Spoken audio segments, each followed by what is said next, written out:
Hey guys, Steve Zonardo here with Remax West Zonardo Associates. Happy Monday morning. Just a real quick update in the market. Current inventory, 8,461 units, so up 1,000 since last week, with 1,836 actually selling. So that's about up 100 or so.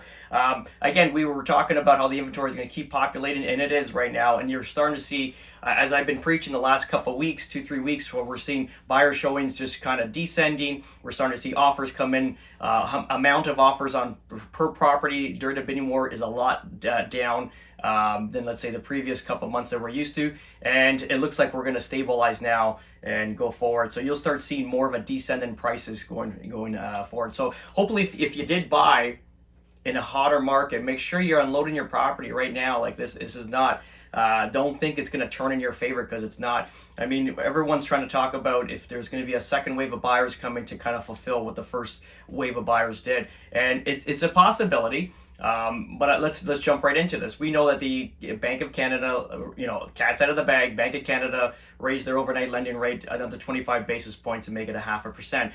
We knew this in October going forward. This was the plan. They got to start, increasing this overnight lending rate naturally back to where it was prior to COVID, which was at 1.75%. But the thing is, and a lot of people are saying, well, it's only 25 basis point. Who cares? How's that going to affect the resale value of a property? It's not how what the Bank of Canada posted. It's how your bank gets their money lent to them. So that's up 25 basis points. Now your bank is going to increase their rate to you, and it's not like they do 25 basis points. They just magnify it. So just give you an example. So TD is offering a rate right now. It's a posted rate, 5-year fix at 3.24%. And CIBC, very similar at 3.29%. These were under 3% like a month ago. And then their prime rate is 2.85%. So ultimately, even if the second wave of buyers will come, let's say in the springtime, they're facing way different conditions than, let's say, the first wave. The first wave faces no inventory and lower interest rates. Now the second wave is going to face a ton of inventory, as I've been reporting here, and with higher interest rates, which will take out the affordability, what they can afford and what they can offer on properties. And then what happens with them? If they can't buy what they need, they're going to sit on the fence, because obviously, everything's turning in their favor. And if you're a seller that have purchased in the hot market and you need to sell now, don't wait. Like, you need to get this thing unloaded. It's not going to be in your favor. Could be wrong, but ultimately, if I was in a situation where I purchased in a hot market and my property is depreciating daily, I think you got to slash your ego right out of that equation and get to market and get sold quickly. Because what's going to happen is there's still a lot of buyers that have almost like post-traumatic stress from the first quarter, and they're going to bring in that same trauma into purchasing your house now, where they'll still be bidding high on the property opposed to the other. Let's say if there's 10 offers, there's only going to be one that's going to be really outrageous, and maybe the other 9 are actually understanding the current market right now. So you could get lucky. And I think we signed up 4 listings last week, and I can't get them to the market fast enough. I'm trying to push everything. Sometimes I even have to change companies I've been working with for years. If they can't accommodate my speed and how I got to get to market, then we got to start outsourcing to other companies. So this is what we're doing now. We're in full force. So that's basically that on real estate. Exciting news. We've partnered up with a broker in Florida. So now, going forward, I will own a brokerage in Florida. We're just doing like the last details with the corporations and how that has to look with in America and Canada. So obviously we're not getting killed on taxes. So it's quite exciting. I'm going to be here stationed in Toronto. This is not like I'm moving out of country, but I will have a real estate brokerage in Fort Myers or Estero. We'll see where we're going to pick the location, and ultimately having boots on the ground in Florida. And the reason for this being is, number one, the product is very exciting. Number two, it's very affordable.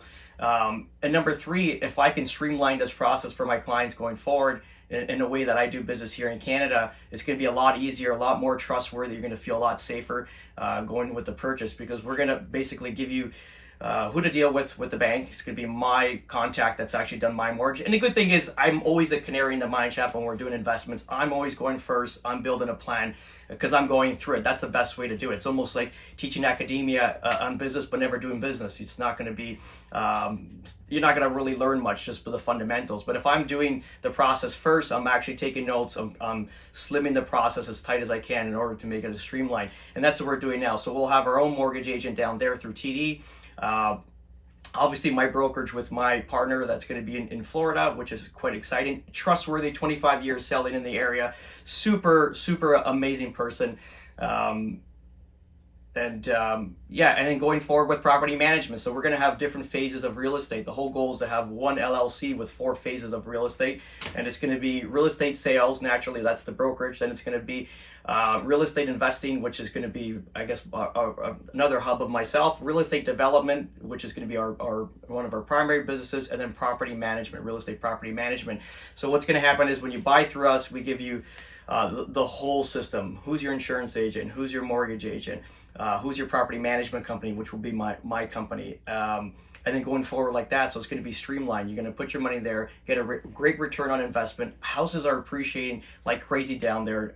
Why? Because a lot of the Democratic states in the country are all moving into more of, like, let's say, red states where it's been open. There's not as many restrictions. It's more user friendly in a way. So a lot of the Democratic states, similar to what we're facing here in Ontario, a little bit of totalitarianism, where we're still kind of locked down. Where they've been open, so people are fed up and they're moving there. So it's like, for example, the property that I bought there February 1st for $380,000 US.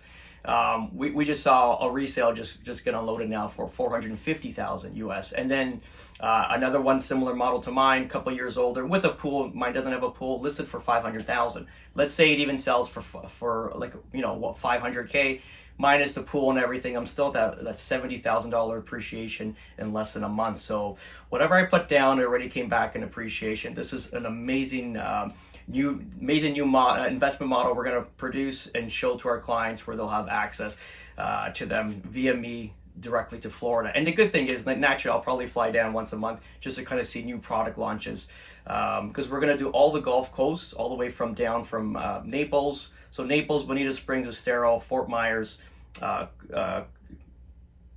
Coral Gable, Cape Coral. I always get that confused with Miami. So Cape Coral, and then all the way to Sarasota, and then we might have another agent onboarding, and that's going to do like St. Pete's and Clearwater, so just further north. So like the whole Gulf Coast will take on. And then what's interesting, we can do deals all through Southwest Florida and Southeast. Like we'll still do Miami product launches, and also Fort Lauderdale in that section there. So yeah, very exciting news. We're on the ball. We're already in heavy process with the E2 investment visas. So away we go, new business. Thank you guys so much. If you have any questions, always reach out. Thanks. Bye-bye.